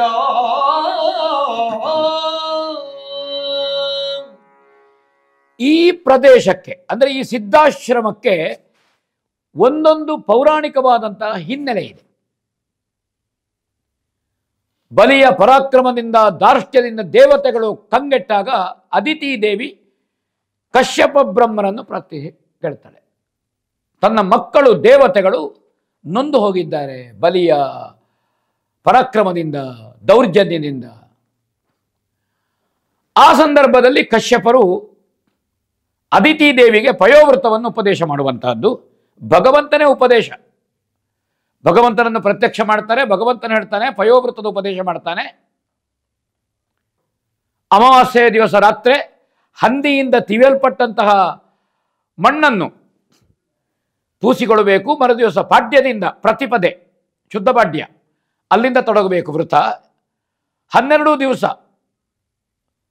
ಕೇವಲ ಪ್ರಸಾದ ರೂಪವಾದಂತಹ ಹಾಲನ್ನವನ್ನು ಮಾತ್ರ ಊಟ ಮಾಡಬೇಕು. ಕ್ಷೀರಾಭಿಷೇಕ ಮಾಡಬೇಕು, ಹಾಲಿನ ನೈವೇದ್ಯ ಆಗಬೇಕು, ಪಾಲ್ ಪಾಯಸ ಆಗಬೇಕು. ಇದು ವೃತ, ಪಯೋವೃತ ಅಂತ ಹೆಸರು. ಎಲ್ಲವೂ ಹಾಲಿನಿದ್ದೆ ಭಗವಂತನಿಗೆ. ಆ ಭಗವಂತ ಪ್ರತ್ಯಕ್ಷವಾಗಿ ಭಗವಂತನೇ ನಿರ್ದೇಶನ ಮಾಡಿ ಕಶ್ಯಪ ಬ್ರಹ್ಮರ ತಪಸ್ಸಿನಲ್ಲಿ ನಿಂತು ಅದಿತಿಯ ಗರ್ಭ ಪ್ರವೇಶ ಮಾಡ್ತಾನೆ ಅಂತ ನಮಗೆ ಹಿನ್ನೆಲೆ. ಶ್ರವಣ ನಕ್ಷತ್ರದಲ್ಲಿ ವಾಮನನ ಜನ್ಮ ಆಗುವಂತಹದ್ದು. ಇದು ಬಹಳ ಮುಖ್ಯವಾದ ಸಂಗತಿ. ಹಾಗೆ ಅದಿತಿ ಕಶ್ಯಪರು ತಪಸ್ಸು ಮಾಡಿದ ನೆಲ ಸಿದ್ಧಾಶ್ರಮ ಅಂತೂ ಒಂದು ಹಿನ್ನೆಲೆ ಇದೆ. ಆಮೇಲೆ ವಾಮನ ಬಲಿಯತ್ರ ಭೂಮಿಯನ್ನು ಬೇಡ್ತಾನೆ. ಆ ಭೂಮಿಯನ್ನು ವಾಮನ ಇಂದ್ರನಿಗೆ ಕೊಡ್ತಾನೆ. ಅದು ಈ ನೆಲ ಅಂತಲೂ ಒಂದು ಇತಿಹಾಸ ಇದೆ, ಹಿನ್ನೆಲೆ ಇದೆ, ಕತೆ. ಬಲಿಯನ್ನು ರಸಾತಳಕ್ಕೆ ಮೆಟ್ಟಿದಂತಹ ವಾಮನ ತಪಸ್ಸು ಮಾಡಿದ ನೆಲ ಅಂತಲೂ ಇದೆ. ಒಂದೊಂದು ಪುರಾಣದಲ್ಲಿ ಒಂದೊಂದು ಕಥೆಯ ಮೂಲಕವಾಗಿ ಇದನ್ನು ಹೇಳ್ತಾರೆ. ಇಲ್ಲಿ ವಿಶ್ವಾಮಿತ್ರರು ಅದಿತಿ ಕಶ್ಯಪರಿಗೆ ವಿಷ್ಣು ವಾಮನನಾಗಿ ಹುಟ್ಟಿದ್ದಾನೆ, ಅದು ಈ ಪ್ರದೇಶ ಅಂತ ಹೇಳ್ತಾರೆ. ವಾಮನಾವತಾರದಿಂದ ಬಂದಂತಹ ಅಥವಾ ವಾಮನ ಆಕಾರದಿಂದ ಬಂದಂತಹ ಭಗವಂತ ಅದಿತಿ ದೇವಿಯ ಗರ್ಭದಿಂದ ದೇವರು ಬರುವಾಗ ಶಂಖಚಕ್ರ ಗದಾಪಾಣಿಯಾಗಿದ್ದ. ಆಮೇಲೆ ಮಗುವಾಗುವಂತಹದ್ದು, ಆ ವಾಮನ ರೂಪವನ್ನು ತಳೆಯುವಂತಹದ್ದು, ಅದು ನಮ್ಗೆ ಗೊತ್ತಾಗ್ತದೆ. ಅಸುರನಾದಂತಹ ಬಲಿಯ ಯಾಗ ಏನುಂಟು, ಇಂದ್ರನ ಅಧಿಕಾರ, ದೇವಲೋಕದ ಅಧಿಕಾರದ ಅಪೇಕ್ಷೆಯ ಯಾಗ ಏನುಂಟು, 100ನೇ ಯಾಗ, ವಾಮನನಾಗಿ ಬಂದು ಅವನ ಹತ್ರ ಭೂಮಿ 3 ಪಾದದಡಿ ಭೂಮಿಯನ್ನು ಬೇಡುವಂತಹದ್ದು. ಆಚಾರ್ಯ ಶುಕ್ರರು ಆಕ್ಷೇಪ ಮಾಡಿದ್ರು ಒಪ್ಪುವುದಿಲ್ಲ, ಬಲಿ ದಾನವನ್ನು ಕೊಡ್ತಾನೆ. 1ನೇ ಪಾದದಲ್ಲಿ ಭೂಮಿಯನ್ನು, 2ನೇ ಪಾದದಲ್ಲಿ ವ್ಯೋಮವನ್ನು, 3ನೇ ಪಾದವನ್ನು ಎಲ್ಲಿಡಬೇಕು ಅಂತ ಹೇಳುವಾಗ ಬಲಿ ಹೇಳ್ತಾನೆ, ನನ್ನ ನೆತ್ತಿಯಲ್ಲಿಡಬೇಕು ಅಂತ. ಬಲಿಯನ್ನು ರಸಾತಳಕ್ಕೆ ಅಥವಾ ಸುತಳಕ್ಕೆ ಭಗವಂತ ಮೆಟ್ಟುವಂಥದ್ದು. ಅಲ್ಲಿ ಬಲಿಗೆ ಪ್ರಸನ್ನನಾಗಿ ಅವನ ಈ ಮಹಾದಾನಕ್ಕೆ ಬಲಿಯ ಸಂರಕ್ಷಕನಾಗಿ ದ್ವಾರದಲ್ಲಿರ್ತಾನೆ.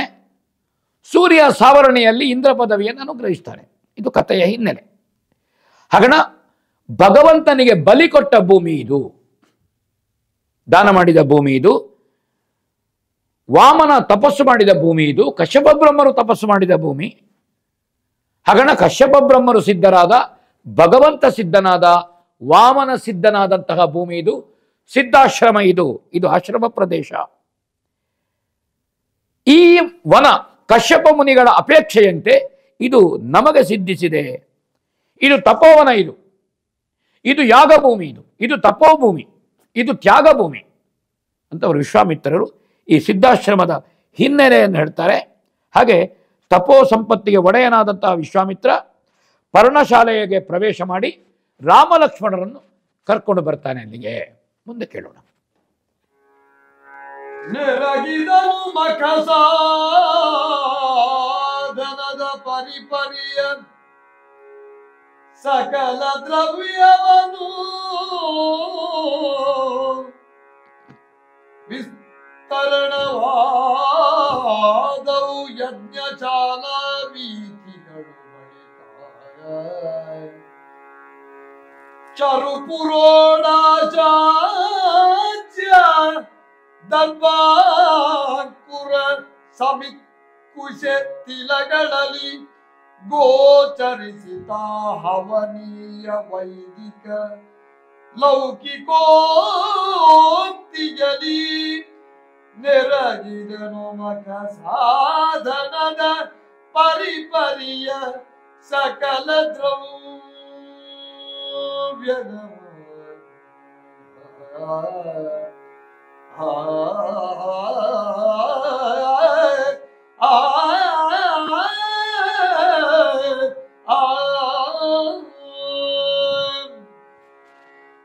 ಯಜ್ಞಕ್ಕೆ ಬೇಕಾದಂತಹ ಅಗತ್ಯ ವಸ್ತುಗಳು,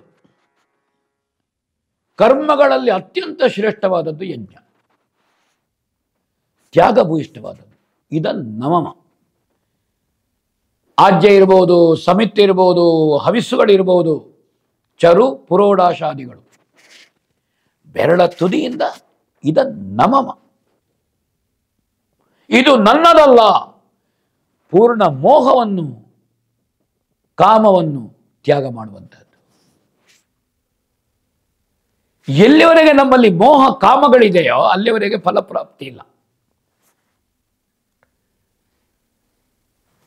ದಶರಥ ಭೂಪತಿ ಅಶ್ವಮೇಧದ ಕೊನೆಯಲ್ಲಿ ಮಾಡಿದ ಪುತ್ರ ಕಾಮೇಷ್ಟಿಯಾಗಿ ಬಹಳ ಸೊಗಸಾಗಿ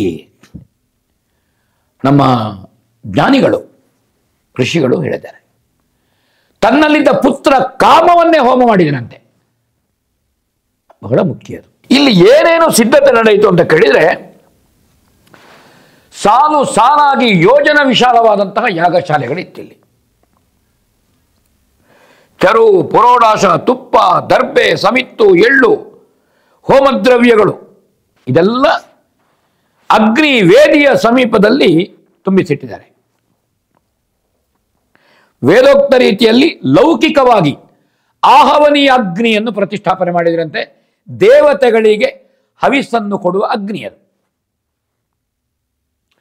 ಪಿತೃದೇವತೆಗಳಿಗೆ ಹವಿಸ್ಸನ್ನು ಕೊಡುವ ಅಗ್ನಿ ದಕ್ಷಿಣಾಗ್ನಿ. ನಮ್ಮ ಅನುಷ್ಠಾನಾದಿಗಳು ಗೃಹಸ್ಥಾಶ್ರಮದಲ್ಲಿ ಇದಕ್ಕೆ ಗಾರ್ಹಪತ್ಯಾಗ್ನಿ.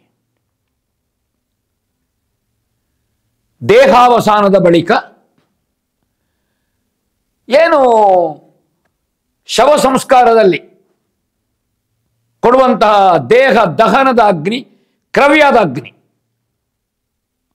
ಉದರದಲ್ಲಿ ವೈಶ್ವಾನರ ನಾಮಕನಾದಂತಹ ಅಗ್ನಿ. ಅಗ್ನಿ ಬೇರೆ ಬೇರೆ ಸ್ವರೂಪದಲ್ಲಿರ್ತಾನೆ ಪ್ರತ್ಯೇಕವಾಗಿ.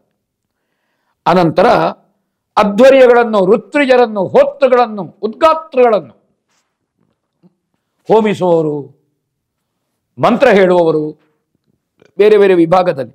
ಬ್ರಹ್ಮತ್ವ ಅದು ಬಹಳ ಪ್ರಧಾನ.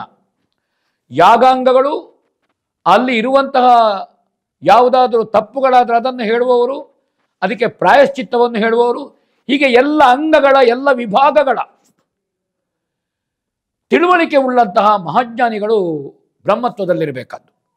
ಇದನ್ನೆಲ್ಲ ಅತಿಶಯವಾದ ಹೋಮದ ಹೊಗೆ ದೇವಲೋಕಕ್ಕೆ ವ್ಯಾಪಿಸಿತು ಅಂತ ಕವಿ ಹೇಳ್ತಾನೆ. ಹವಿಸ್ಸಿಗಾಗಿ ದೇವತೆಗಳ ಕಾತುರ ಆರಂಭ ಆಯಿತಂತೆ. ಆಕಾಶದಲ್ಲಿ ಗುಂಪು ಸೇರಿದರಂತೆ. ಆ ಸಂದರ್ಭದಲ್ಲಿ ರಾಕ್ಷಸರು, ಮಾರೀಚ ಸ್ವಭಾವಗಳು ಯಾರಿದ್ದಾರೆ, ಇವರು ದೇವತೆಗಳಿಗೆ ಸಲ್ಲುವಂತಹ ತುತ್ತುಗಳನ್ನು, ಹವಿಸ್ಸುಗಳನ್ನು ಅಪಹರಿಸಲಿಕ್ಕೆ ಕಾಯುತ್ತಿದ್ದರಂತೆ. ಆಮೇಲೆ ಈ ಯಾಗದ ಕುಂಡಕ್ಕೆ, ಹೋಮಕುಂಡಕ್ಕೆ ರಕ್ತವನ್ನು, ಮಾಂಸವನ್ನು, ಮಜ್ಜೆಯನ್ನು, ಹೇಸಿಗೆಗಳನ್ನು, ಕೊಳಕು ಇದನ್ನೆಲ್ಲ ಅವರು ಇದಕ್ಕೆ ಸುರಿಯುವಂತಹದ್ದು. ಆ ಕೆಲಸ ಮಾಡ್ತಾ ಇದ್ರು. ಈ ಬಾಧೆ ಇವರನ್ನೆಲ್ಲ ಮಾಡ್ತಾ ಇದ್ರು. ಆ ಸಂದರ್ಭದಲ್ಲಿ ಏನು ಮಾಡ್ತಾರೆ ನೋಡೋಣ. ಅಡುಗ ಕೇಳೈ ನಿಮ್ಮವರ ಮಾರ್ಗಣಿಗಳು ಪರಿಸಿದವು, ಗಗನಾಂಗಣವ ಕಪ್ಪರಿಸಿದವು. ಹರಿವರುಣಾದಿ ನಿರ್ಜರರ ಉಣಿಸಿ ಗಡಹಾಯ್ದ ಸುರರಟ್ಟೆಯ ಕುಣಿಸಿದವು. ಕಡಿದೆಲೆಯಲ ಮರರ ನುಣಿಸಿದವು. ನಲಿದಾಡಿಸಿದವ ನಾರದಾದಿಗಳಾಗ ಕೇಳೈ.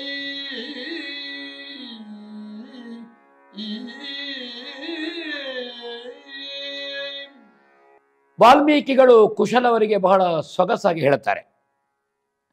ಮಗುವೆ ಕೇಳಯ್ಯ ನಿಮ್ಮವರಾದ ರಾಮ ಲಕ್ಷ್ಮಣರು ಏನು ಮಾಡಿದ್ರು? ಆಕಾಶ ಮಾರ್ಗದಲ್ಲಿ ಯಾರ್ಯಾರು ನೆಲೆ ನಿಂತಿದ್ದಾರೆ ಅಥವಾ ಇಂದ್ರ ವರುಣಾದಿ ದೇವತೆಗಳ ಹೋಮದ ತುತ್ತಿಗೆ ಅಡ್ಡ ಬಂದಿದ್ದಾರೆ, ಆ ರಾಕ್ಷಸರ ತಲೆ ನಾರಿಸಿದ್ರಂತೆ ಇವರು ಅಣ್ಣ ತಮ್ಮಂದರು. ರುಂಡಗಳು ಕುಣಿದು ಹಾರಾಡಿ ಹೋಯಿತಂತೆ. ದೇವತೆಗಳ ಉಣಿಸಿಗೆ ನಿರಾತಂಕವಾಯಿತು. ಯಾರ್ಯಾರು ಸಜ್ಜನರಿದ್ದಾರೆ, ನಾರದಾರಿ ಸಾತ್ವಿಕ ಮುನಿಗಳು ಯಾರಿದ್ದಾರೆ, ಅವರು ನಲಿದು ಸಂತೋಷಪಟ್ಟರು. ಆ ಸಂದರ್ಭದಲ್ಲಿ ರಾಕ್ಷಸರ ಗುಂಪು ಮತ್ತೆ ಮತ್ತೆ ಬರ್ತಿತ್ತು. ಕೊಲ್ಲು, ಕಡಿ, ತಿವಿ, ಕೆಸರ ಹಾಕಿ, ಬಂಡೆಕಲ್ಲು ಬಿಸಾಡಿ, ಮರಗಳನ್ನೆತ್ತಿ ಬಿಸಾಡಿ, ಋಷಿಮನಿಗಳಿಗೆ ಹಿಂಸೆ ಕೊಡಿ, ಯಾಗಕುಂಡವನ್ನು ಹಾಳು ಮಾಡಿ ಅಂತ ಒಂದು ಕಡೆಯಿಂದ ರಾಕ್ಷಸರು ಮುನ್ನುಗ್ಗುತ್ತಾ ಇದ್ರು. ಆದರೆ ರಾಮಲಕ್ಷ್ಮಣರು ಬಂದದ್ದು ಯಜ್ಞ ಸಂರಕ್ಷಣೆಗೆ. ಇದರಿಂದ ಪ್ರೇಷಿತನಾದಂತಹ ರಾಮ ಏನು ಮಾಡ್ತಾನೆ ನೋಡೋಣ. ಇವರಿದಾರೋ ಶಕ್ರ ಶಿಖಿಯಮ ಪವನ ಧನದೀಜಾಮ್ಯರೊಳಗಿ ಹವಣಿನ ದಟರ ಕಾಣೆನ ಹವದಂ ಕಾಣೆನ ವದಂ ಗಲೇಸಿರುತ್ತ ರವಿಯ ಬಿಂಬಕ್ಕೆ ಲಂಬಿಸುವ ನಾಹುವಿನ ಓಲು ಸುಬಾಹು ಕಲಿರಾಘವನ ಸರಿಸದೊಳೌಕಿ ಕರೆದನು ಕೋಲ ಸುರಿಮಳೆಯ ಆ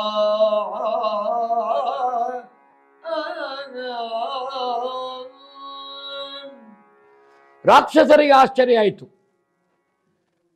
ಬಿಲ್ಲು ಹಿಡಿದು ಬಾಣವನ್ನು ಅನುಸಂಧಾನ ಮಾಡಿ ಇವರ ಯಾವ ಕೆಸರು ಇನ್ನೊಂದು ಮತ್ತೊಂದು ಇದನ್ನು ಬೀಳಿಸುವಾಗ ಯಾರಪ್ಪ ಇದು ಶೂರರು, ರಕ್ಷಿಸುವವರು ಯಾರು? ಇಂದ್ರನೋ, ಯಮನೋ, ವರುಣನೋ, ಕುಬೇರನೋ, ದಿಕ್ಪಾಲಕರೆಲ್ಲ ಸೇರಿಕೊಂಡು ಬಂದರೋ ಹೇಗೆ? ಇವರು ಬೇರೆ ಬೇರೆ ರೂಪದಿಂದ ಮಾರುತ ಬಂದನೋ, ಈಶಾನ ಬಂದರೋ, ಯಮ ಬಂದನೋ? ಮಾರುತನಿಗೆ ಸಪ್ತ ಮಾರುತ, ಯಮ ಅತ್ಯಂತ ವಿಕ್ರಮಿ, ಈಶಾನ ಶಿವನಲ್ಲಿ ಒಂದು ಮುಖ, ಅದು ಪಂಚಮುಖನಾದಂತಹ ಶಿವ. ಸೂರ್ಯ ಬಿಂಬಕ್ಕೆ ನೆಗೆಯುವ ರಾಹುವಿನಂತೆ ಸುಬಾಹು ಹಾರಿದನಂತೆ. ನಾವೆಲ್ಲ ಇಲ್ಲಿ ಆಲೋಚನೆ ಮಾಡಿಕೊಂಡು ಕೂತ್ರೆ ಸಾಧ್ಯ ಇಲ್ಲ, ಇವು ಮಕ್ಕಳನ್ನು ಮುಗಿಸಬೇಕು ನಾವು ಅಂತ ಆಲೋಚನೆ ಮಾಡಿದರಂತೆ. ರಾಮ ಯುದ್ಧ ವಿಶಾರದಲ್ವ ಅಂತ ಹೇಳ್ತಾರೆ ವಾಲ್ಮೀಕಿಗಳು ಈ ಕುಶಲವರ ಹತ್ರ. ರಾಮ ಯುದ್ಧ ವಿಕ್ರಮಿ, ಅವನು ಆಲೋಚನೆ ಮಾಡಲಿಕ್ಕಿಲ್ಲ. ರಾಕ್ಷಸನನ್ನು ಬಿಲ್ಲು ಬಾಣಗಳಿಂದ ರಾಕ್ಷಸನ ಆಯುಧಗಳನ್ನು ತುಂಡು ಮಾಡಿದನಂತೆ. ಸುಬಾಹು ಇಂದ್ರನಿಂದ ಸ್ವಾಧೀನೀಕರಿಸಿಕೊಂಡಂಥ ಒಂದು ದೊಡ್ಡ ಅವನ ಹತ್ರ ಆಯುಧ ಇತ್ತು, ಅದನ್ನು ಹೊಡಿಲಿಕ್ಕೆ ರಾಮನ ಮೇಲೆ ಹಾರಿ ಬೀಳುತ್ತಾನೆ ಸುಬಾಹು. ಆ ಆಯುಧ ಉರಿಯನ್ನು ಸೂಸುತ್ತಾ ಬರ್ತದೆ, ಬೆಂಕಿಯನ್ನು ಉಗುಳುತ್ತಾ ಬರ್ತದೆ. ಆದರೆ ಕಪಟ ನಾಟಕ ಸೂತ್ರಧಾರಿಯಾದಂತಹ ರಾಮ ಅದನ್ನು ಗಮನಿಸಲೇ ಇಲ್ಲಂತೆ. ಪಾವನಾಸ್ತ್ರದಿಂದ, ಪವನ ಅಂದರೆ ಗಾಳಿ, ವಾಯುವ್ಯಾಸ್ತ್ರದಿಂದ ಅವ ಬೀಸುತ್ತಿದ್ದಂಥ ಆಯುಧಗಳು, ಗದೆಯೋ ಮುದ್ಗಲರವೋ ಅಥವಾ ಕಟಾರಿಯೋ ಯಾವುದೇ ಇರಬಹುದು, ಈ ಆಯುಧಗಳು ರಾಮನ ವಾಯುವ್ಯಾಸ್ತ್ರದಿಂದ ಹಾರಿಹೋಯಿತು. ಮಾತ್ರ ಅಲ್ಲ, ಪ್ರಬಲವಾದಂತಹ ಮಹಾಸ್ತ್ರದಿಂದ ಆ ಸುಬಾಹುವಿನ ತಲೆಯನ್ನು ರಾಮ ಕಡಿತಾನೆ. ಕಡಿವಡೆದು ದೇಹ ಬೀಳುತ್ತದೆ, ಅಸುರನ ತಲೆ. ಆ ತಲೆ ದೇಹಕ್ಕೆ ಬೀಳುವಾಗ ಉರುಳಿತಂತೆ, ನೆಲಕ್ಕೆ ಬೀಳುವಾಗ ಎಲ್ಲ ಒಂದಷ್ಟು ಋಷಿಮುನಿಗಳು ಸಂತೋಷ ಪಟ್ಟರಂತೆ. ಅಷ್ಟೊತ್ತಿಗೆ ಮಾರೀಚನಿಗೆ ಹೆದರಿಕೆ ಆಯಿತು, ಭೀತಿ ಆಯ್ತು ಅವನಿಗೆ. ನೋಡೋಣ ಏನು ಮಾಡ್ತಾನೆ ಅಂತ. ಕಾದುಕೊಳ್ಳೈ ರಾಜಸೂನು ಮಹಾದಯಾಂಬುದಿ ರಕ್ಷಿಸೈ, ಮಹಾದಯಾಂಬುದಿ ರಕ್ಷಿಸೈ, ಕರುಣೋದಯನೆ ವಿಪ್ರಪ್ರಿಯನೆ ಧಾರ್ಮಿಕನೆ ಗುಣಯುತನೇ, ಧಾರ್ಮಿಕನೆ ಗುಣಯುತನೆ ಈ ದುರುಳ ನೈಷಾಟರಸುಗೊಳಲೈದಿ ಬರುದಿಗರೆಂದು ಬಹಮಾಯಾ ದುರಾತ್ಮನ ಕಂಡು ಮುನಿಕಾಕುತ್ಸಗಿಂತೆಂದ. ಕಾದುಕೊಳ್ಳೆ ರಾಜಸೂನು ರಕ್ಷಿಸು, ರಕ್ಷಿಸು, ರಕ್ಷಿಸು ರಾಮ. ಸುಬಾಹು ಸತ್ತದ್ದೇ ಸತ್ತದ್ದು ತುಂಡಾಗಿ. ಎಂತಹ ವಿಕ್ರಮಿ! ಹೆದರಿದ ಅಣ್ಣನಾದಂತಹ ಮಾರೀಚ. ಇಲ್ಲ, ರಾಮನ ಬಾಣದಿಂದ ಬದುಕುವುದಕ್ಕೆ ಸಾಧ್ಯ ಇಲ್ಲ. 12 ವರ್ಷದ ಹುಡುಗ, ಏನು ವಿಕ್ರಮ!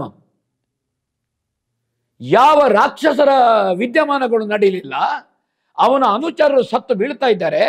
ತಕ್ಷಣ ಅವ ಒಬ್ಬ ಸಾಮಾನ್ಯ ತಪಸ್ವಿ ವೇಷವನ್ನು ಧರಿಸಿದ ಅಂತ ತೊರವೆ ಹೇಳ್ತಾನೆ. ತಪಸ್ವಿಯಾದ ನೋಡಿ, ಬದುಕಿನ ಉದ್ದಕ್ಕೂ ತಪಸ್ವಿಗಳನ್ನೇ ವಿರೋಧಿಸಿದ್ದು, ಈ ಬ್ರಾಹ್ಮಣರನ್ನು ವಿರೋಧಿಸಿದ್ದು, ವೇದವಿದರನ್ನು. ಆದರೆ ಬದುಕಲಿಕ್ಕೆ ತಪಸ್ವಿ ವೇಷ ಬೇಕು ಅಂತ ಅನ್ನಿಸ್ತಿತ್ತು ನೋಡಿ. ಆದರೆ ಒಳ್ಳೆ ಬುದ್ಧಿಯಿಂದ ಬಂದನೋ ಇಲ್ಲ, ಅವ ರಾಮನ ಬಳಿಗೆ ಬಂದದ್ದು ಯಾಕೆ ಅಂದರೆ ಬದುಕಲಿಕ್ಕೆ ಬೇಕಾಗಿ ಬಂದ, ಸಜ್ಜನನಾದದ್ದಲ್ಲ. ರಾಜಕುಮಾರನೇ, ದಯಾಸಾಗರನೇ, ಕರುಣಾಕರನೇ, ಬ್ರಾಹ್ಮಣ ಪ್ರಿಯನೇ, ಧರ್ಮಿಷ್ಠನೇ, ಸದ್ಗುಣಿಯೇ, ಅನೇಕ ರೀತಿಯಿಂದ ರಾಮನನ್ನು, ನನ್ನನ್ನು ಕಾಪಾಡು. ನೀ ಬ್ರಾಹ್ಮಣ ಪ್ರಿಯ ಅಲ್ಲೋ, ಸದ್ಗುಣಿ ಅಲ್ಲೋ ನೀನು. ಯಾಕಂದ್ರೆ ಈ ರಾಕ್ಷಸರು, ದುಷ್ಟರು ನನ್ನ ಪ್ರಾಣವನ್ನು ಅಪಹರಿಸಲಿಕ್ಕೆ ಹತ್ತಿರಕ್ಕೆ ಬರ್ತಾರೆ. ಪುಣ್ಯಾತ್ಮ ರಾಮ, ಇವರೆಲ್ಲ ಕೆಟ್ಟವರು ರಾಕ್ಷಸರು, ಇವರೆಲ್ಲ ನನ್ನ ಪ್ರಾಣವನ್ನು ಅಪಹರಿಸ್ತಾರೆ.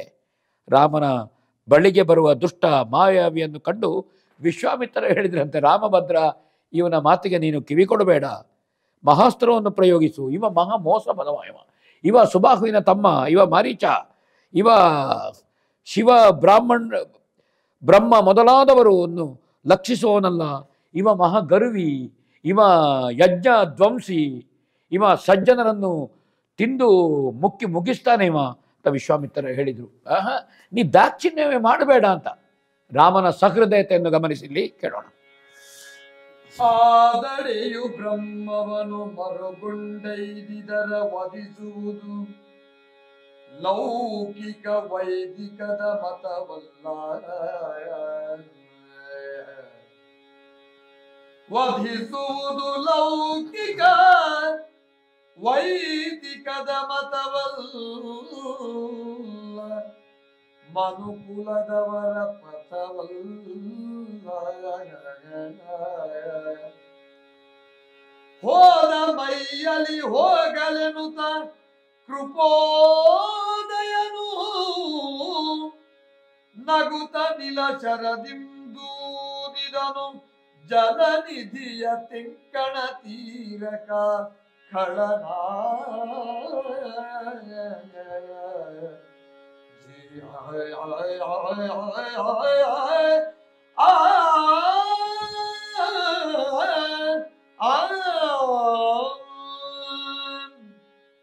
ಯಜ್ಞವೇದಿಯಲ್ಲಿದ್ದಂಥ ವಿಶ್ವಾಮಿತ್ರರು ಕೂಗಿ ಹೇಳ್ತಾರೆ ರಾಮನಿಗೆ, ಇವನನ್ನು ಕ್ಷಮಿಸಬೇಡ, ರಕ್ಷಿಸಬೇಡ, ಕೊಂದು ಹಾಕು.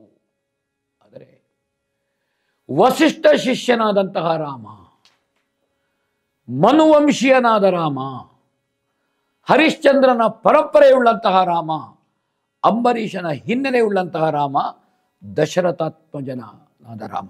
ಅವ ಹೇಳ್ತಾನೆ, ಬ್ರಾಹ್ಮಣ ರೂಪವನ್ನು ಆಶ್ರಯಿಸಿ ಬಂದವರ ಹತ್ಯೆ ವೈದಿಕ ಪರಂಪರೆ ಉಳ್ಳ, ಸಾತ್ವಿಕ ಪರಂಪರೆ ಉಳ್ಳ, ಮನುಷ್ಯತ್ವವುಳ್ಳ ಲೌಕಿಕರಿಗೆ ಅಲ್ಲ ಗುರುಗಳೆದು. ನಾವು ಲೌಕಿಕರು. ನಮಗೆ ಏನು ಹೇಳ್ತದೆ? ಯಾವುದೇ ಒಬ್ಬ ವ್ಯಕ್ತಿಯನ್ನು ಅವನ ವೇಷಭೂಷಣದಿಂದ ನಾವು ತಿಳಿಯುವುದು. ಬ್ರಾಹ್ಮಣ ರೂಪದಿಂದಿದ್ದಾನೆ, ತಪಸ್ವಿಯಾಗಿದ್ದಾನೆ, ಸಜ್ಜನನಾಗಿದ್ದಾನೆ, ವಂಚನೆ ಇರಲಿ, ಬದುಕಲಿಕ್ಕಾಗಿ ಒಬ್ಬ ಸಾತ್ವಿಕ ರೂಪವನ್ನು ಹೊಂದಲಿಲ್ಲ. ಹಾಗಾದರೆ ಸಾತ್ವಿಕನಾದರೆ ಬದುಕಲಿಕ್ಕಾಗ್ತದೆ ಅಂತ ಒಬ್ಬ ದುಷ್ಟನಿಗೂ ಗೊತ್ತಾಯಿತು. ಬದುಕಲಿಕ್ಕೆ ಸಾತ್ವಿಕ ರೂಪ ಬೇಕು, ಸಜ್ಜನ ರೂಪ ಬೇಕು. ನಮ್ಮ ವೈದಿಕ ಶಾಸ್ತ್ರ, ವೈದಿಕ ಧರ್ಮ ಏನು ಹೇಳುತ್ತದೆ? ನಮಗೆ ಲೌಕಿಕರಿಗೆ ಅದು, ನೀವು ಪರಮಜ್ಞಾನಿಗಳು, ನಮಗೇನು ಸಜ್ಜನರನ್ನು, ಸಾತ್ವಿಕರನ್ನು ರಕ್ಷಿಸಬೇಕು ಅಂತ ಹೇಳ್ತದೆ ರಾಜನಿಗೆ. ಬ್ರಾಹ್ಮಣ ರೂಪವನ್ನು ಆಶ್ರಯಿಸಿದ್ದಾನೆ. ಇದು ಮನುವಂಶದವರ ನೀತಿ. ಇದು ಬದುಕುವುದಕ್ಕಾಗಿ ಒಬ್ಬ ವೇಷ ಬದಲಿಸಿಕೊಂಡವನನ್ನು ಕೊಲ್ಲುವುದು ಮನುವಂಶಕ್ಕೆ ನೀತಿ ಅಲ್ಲ, ಗುರುಗಳು ಹೇಳ್ತಾರೆ, ಅಲ್ಲ ಅದು. ಹಾಗಾದರೆ ಯಾವ ಮೈಯಲ್ಲಿ ಅವ ಇದ್ದಾನೆ ಈಗ ಅದೇ ಮೈಯಲ್ಲಿ ಹೋಗಲಿ. ಎಲ್ಲಿಯಾದರೂ ಅವನಿಗೆ ಈ ಮೈ, ಈ ಸಾತ್ವಿಕ ತಪಸ್ಸಿನ ಸ್ವರೂಪ ಶಾಶ್ವತವಾದರೆ, ಇದರಿಂದಾಗಿ ಅವನ ವಿವೇಕ, ಅವನ ಮತಿ, ಇದು ಅವನಲ್ಲಿ ಸಜ್ಜನಿಕೆಯನ್ನು, ಒಳ್ಳೆತನವನ್ನು ಬಿಂಬಿಸಿದರೆ ಒಬ್ಬ ಪ್ರಪಂಚಕ್ಕೆ ಒಳ್ಳೆಯವಾಗಲಿಲ್ವೋ? ಇದು ರಾಮ ಪ್ರಜ್ಞೆ, ಇದು ರಾಮಾದರ್ಶ, ಇದು ರಾಮಾನುಭವ. ಇದನ್ನು ಹೇಳ್ತಾನೆ. ಕೃಪಾಶಾಲಿಯಾದಂತಹ ರಾಮ ಅಂತ ಹೇಳ್ತಾನೆ ತರವೇ. ವಿಶ್ವಾಮಿತ್ರರು ಮಾತಾಡ್ಲಿಕ್ಕೆ ಅವಕಾಶ ಕೊಡಲಿಲ್ಲಂತೆ. ವಾಯುವ್ಯಾಸ್ತ್ರದಿಂದ ದೇರಾಜೆಯವರು ತನ್ನ ರಾಮಾಯಣದಲ್ಲಿ ಮಾನವಾಸ್ತ್ರ ಅಂತ ಹೇಳಿದ್ದಾರೆ. ಒಳ್ಳೆ ಸಂದೇಶ ಅದು. ರಾಮನಲ್ಲಿ ಮಾನವೀಯತೆ ಜಾಗೃತ ಆಯಿತು. ವಾಯುವ್ಯಾಸ್ತ್ರದ ಮೂಲಕವಾಗಿ ಅವನನ್ನು ತೆಂಕಣ ಸಾಗರಕ್ಕೆ, ದಕ್ಷಿಣ ಸಾಗರಕ್ಕೆ ರಾಮ ಹಾರಿಸ್ತಾನೆ. ಬುದ್ಧಿ ಬರಲಿ. ಯಾಕಂದರೆ ಕಾರಣ ಉಂಟು. ಈ ಎಲ್ಲ ರಾಕ್ಷಸರ ಅಧಿಪತಿ ದಕ್ಷಿಣ ದಿಕ್ಕಿನ ಲಂಕೆಯಲ್ಲಿರುವಂತಹದ್ದು. ಉತ್ತರದಲ್ಲಿ ಒಬ್ಬ ಚಕ್ರವರ್ತಿ ಕುಮಾರನಾಗಿ ಒಬ್ಬ ಅಧರ್ಮವನ್ನು ನಾಶ ಮಾಡಿ ಧರ್ಮದ ಪುನರುತ್ಥಾನ ಮಾಡುವುದಕ್ಕಾಗಿ ಒಬ್ಬ ಬೆಳೆಯುತ್ತಿದ್ದಾನೆ ಎಂಬ ಮುನ್ಸೂಚನೆ ದಕ್ಷಿಣದ ದುಷ್ಟನಿಗೆ ಗೊತ್ತಾಗಬೇಕು ಎನ್ನುವುದು ರಾಮ ವಿವೇಕ. ಇದು ಹಾಗೆ ತೆಂಕಣ ಸಾಗರಕ್ಕೆ ಹಾರಿಸಿದ. ಅಳೆದುಳಿದ ರಾಕ್ಷಸರೆಲ್ಲ ಯಮಪುರಕ್ಕೆ ಕಳುಹಿಸಿದಂತೆ ನಿರ್ವಿಘ್ನವಾಗಿ ವಿಶ್ವಾಮಿತ್ರರ ಯಾಗ ಸಂಪನ್ನಗೊಂಡಿತು. ಅವರು ಅವಭೃತವನ್ನು ಮುಗಿಸಿ ಮಂತ್ರಾಕ್ಷತೆಯೊಂದಿಗೆ ಎಲ್ಲರನ್ನೂ ಆಶೀರ್ವಾದ ಮಾಡಿದರು. ಹೀಗೆ ರಾಮ ಲಕ್ಷ್ಮಣರು ಯಜ್ಞ ಸಂರಕ್ಷಣೆಯನ್ನು ಮಾಡಿದ್ದಾರೆ. ಯಜ್ಞ ನಿಮಿತ್ತದಿಂದಲೇ ಹುಟ್ಟಿದಂತಹ ರಾಮ ಯಜ್ಞ ಸಂರಕ್ಷಣೆಯನ್ನು ಮಾಡಿದ ಎಂಬಲ್ಲಿಗೆ ಈ 12ನೇ ಸಂಚಿಕೆಗೆ ಮಂಗಳವನ್ನಾಡೋಣ. ರಾಮಾಯ ರಾಮಭದ್ರಾಯ ರಾಮಚಂದ್ರಾಯ ವೇದಸಿ ರಘುನಾಥಾಯ ನಾಥಾಯ ಸೀತಾಯ ಪತಯೇ ನಮಃ. ರಾಮಾಯ